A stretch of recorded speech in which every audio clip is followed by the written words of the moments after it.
Back in the 1990s, when I was a young comedian, I'd signed with this manager, my first quote-unquote real industry manager named Stan Bernstein.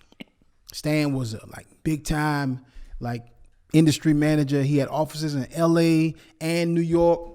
And Stan was the real deal. Stan had some clout. Stan had some other comedians who were on sitcoms. Some of them had development deals. I mean, he knew his stuff. He assigned me, my boy Tony Tone, and my boy Sean Jones. All three of us signed to Stan. And we just knew we were on our way. So Stan told me to come to LA and visit his LA office. And while I was there, Stan was kind of running down the whole game to me, how it all works. And he was saying, he said, you guys got the goods. You guys are clean cut. You're young. You got a good look. You're funny. And he said a phrase that was the first time I had heard it, but I would hear it several other times in the industry during my career. He says, you guys are non-threatening.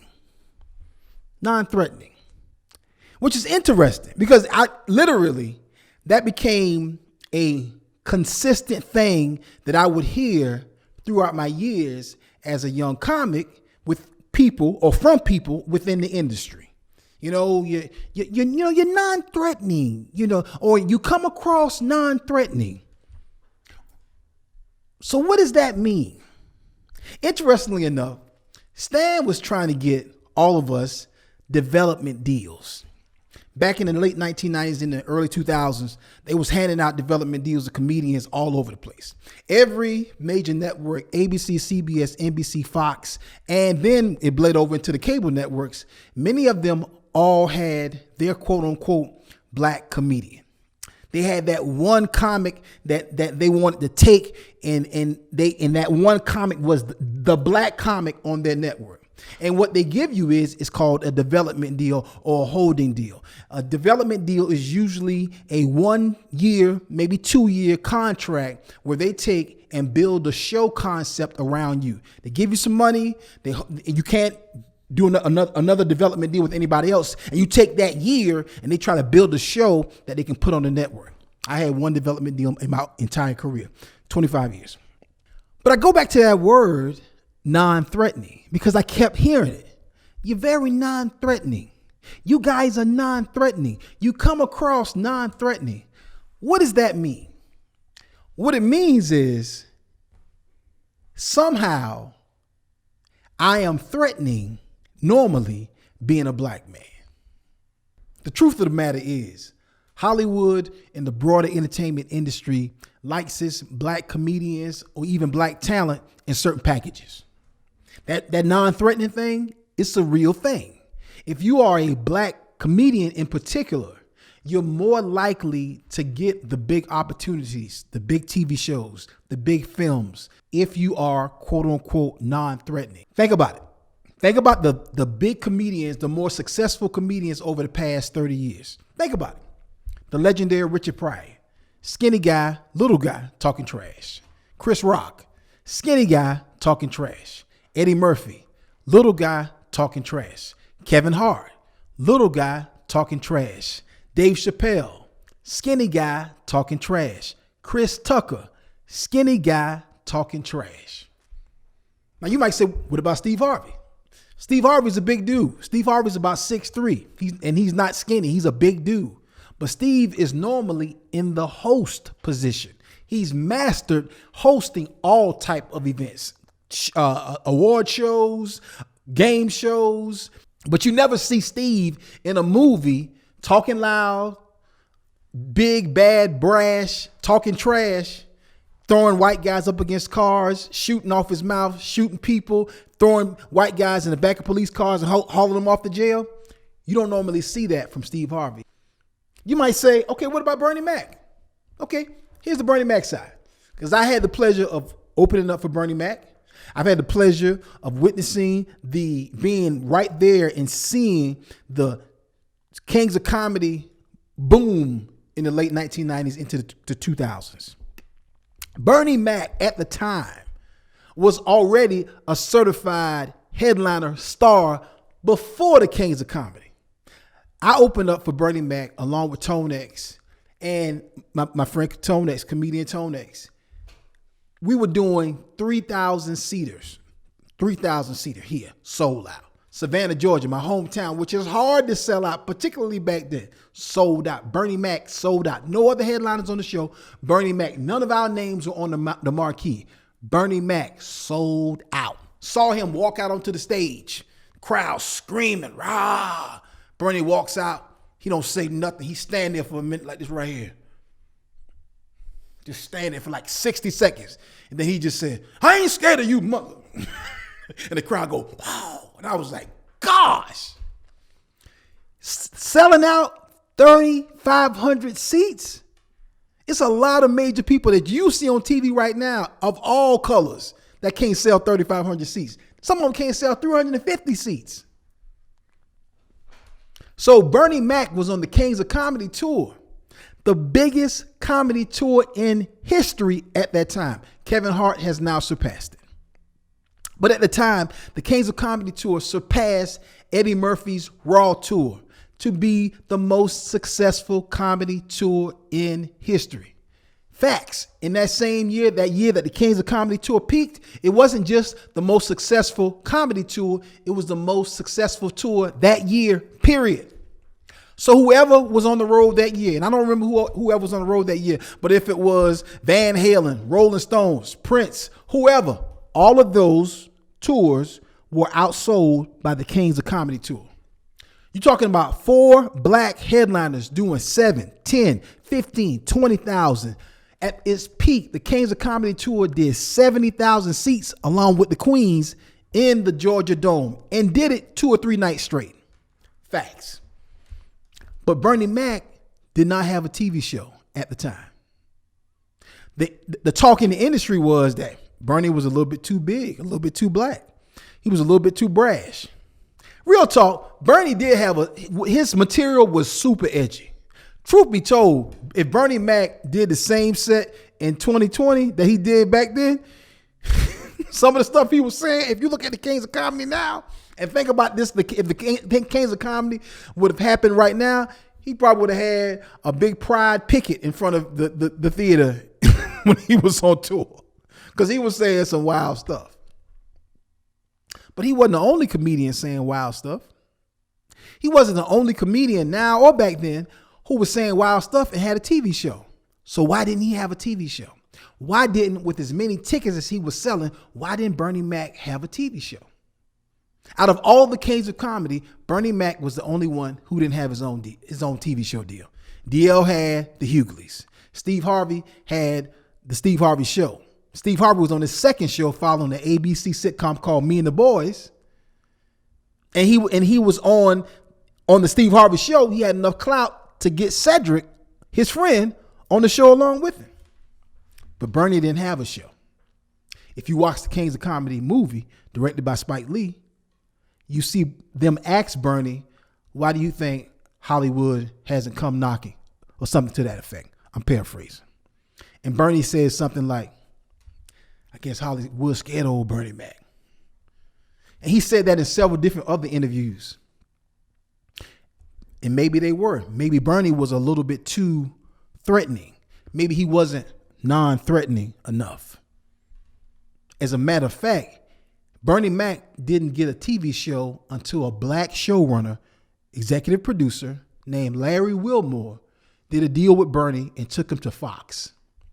And Fox at the time was the black network.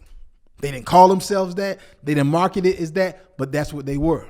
They had all the black shows, which is interesting to me because Fox News now is a big, very conservative network.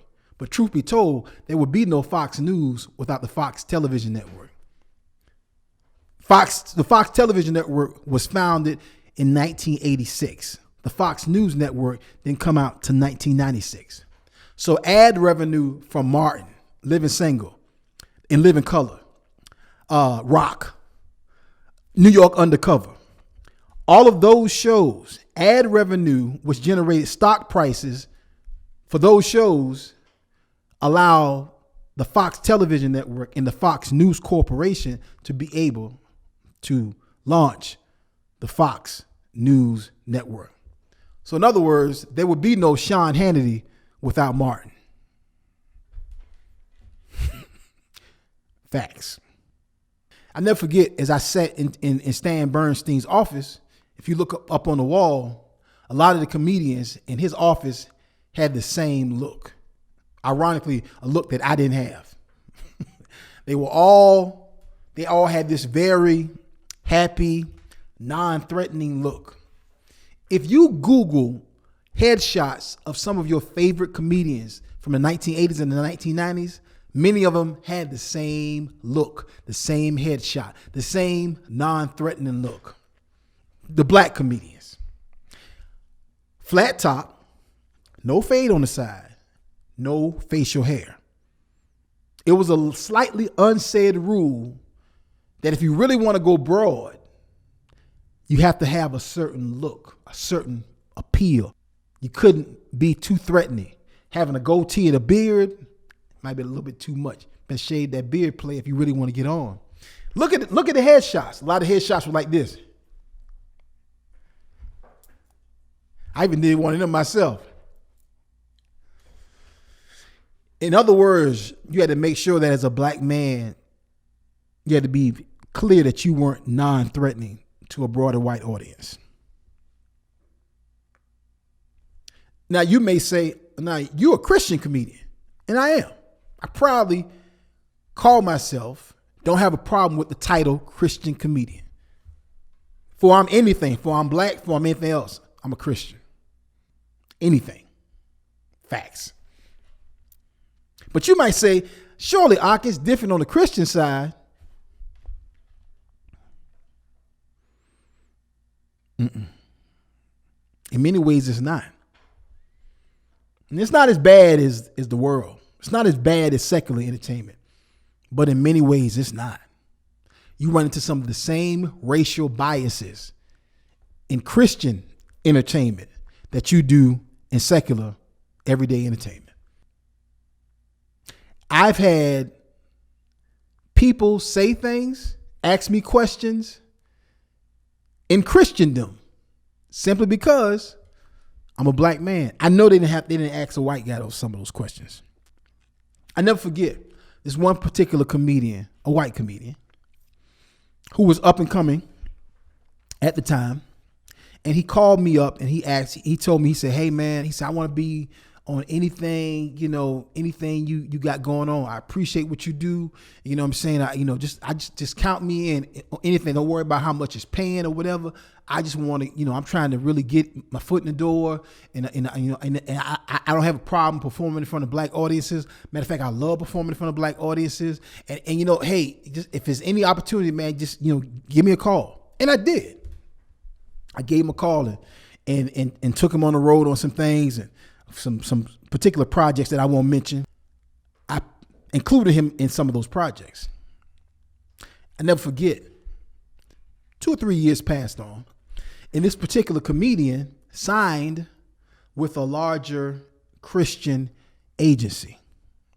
And he called me up one day and he said, hey man, he said,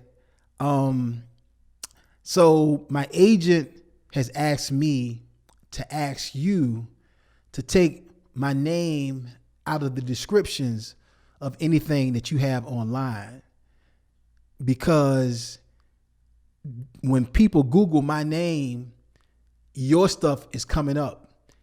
And if some of the churches and events that they're trying to book me on, if they saw me on some of these black events, they're not going to book me for their event. He said it's really becoming a problem because some of the white churches aren't booking me because they see me or they saw me connected with some of your tours. Facts. So, I know it sucks, man. I hate to even have to call you and ask you this and tell you this, but could you take my name out of the descriptions? I was like, sure.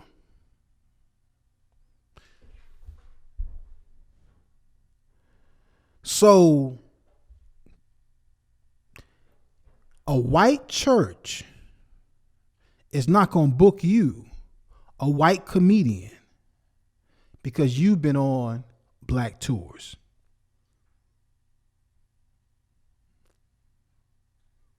This is the body of Christ.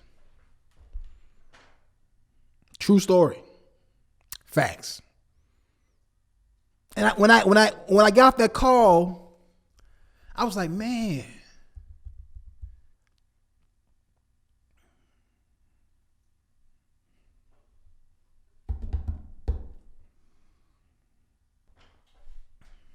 We all have racial biases. We all have prejudices.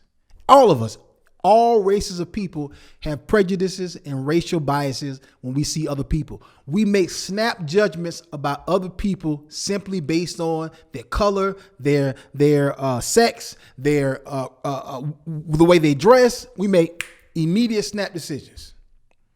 Like if I see a white dude walk into a room and he got tats, like tats on this arm, tats on that arm, tats on his face, tats up his neck, long hair. He got the big gauge earring, the big joints that cause the big holes in the ears. If I see that dude walk into a room, when I look at him, you know what I'm gonna think? This dude is in a Christian rock group. This is the Akintunde Show. Let's get it started, y'all.